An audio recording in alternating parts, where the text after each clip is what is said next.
माना कि यहाँ पर R1, R2, R3 ये श्रेणी क्रम में है, एक लाइन में है तो इसको श्रेणी क्रम में है।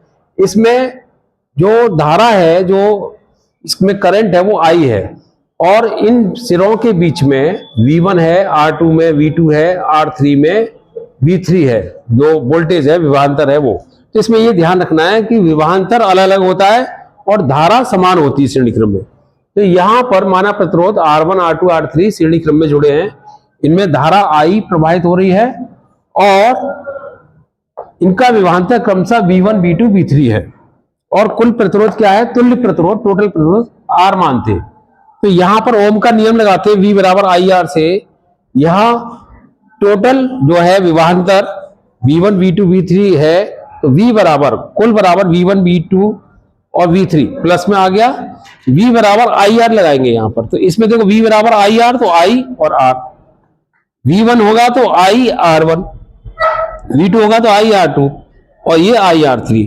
I इसमें से कॉमन ले लिया और R1 plus R2 plus R3 बचा, तो I से I कैंसिल, तो R बराबर R1 plus R2 plus R3।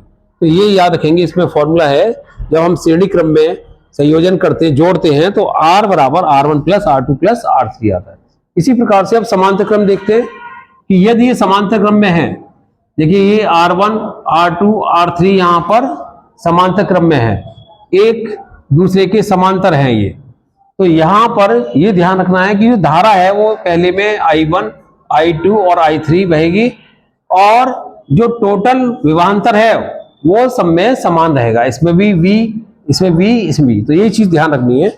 तो प्रतिरोध R1, R2, R3 समांतर क्रम में जुड़े हैं, इनमें धारा क्रमशः I1, I2, I3 बह रही है और इनके बीच विभवांतर V है, और इनका कुल प्रतिरोध, टोटल प्रतिरोध क्या है, R है।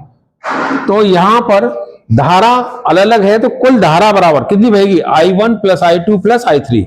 इसमें I बराबर V अपॉन R, हम जानते हैं V बराबर क्या होता है, I R होता है, तो I बराबर V अपॉन R लगाएंगे। तो इसमें V अपॉन R, इसमें क्या होगा, V अपॉन R1 होगा, V अपॉन R2 होगा, V अपॉन R3 होगा।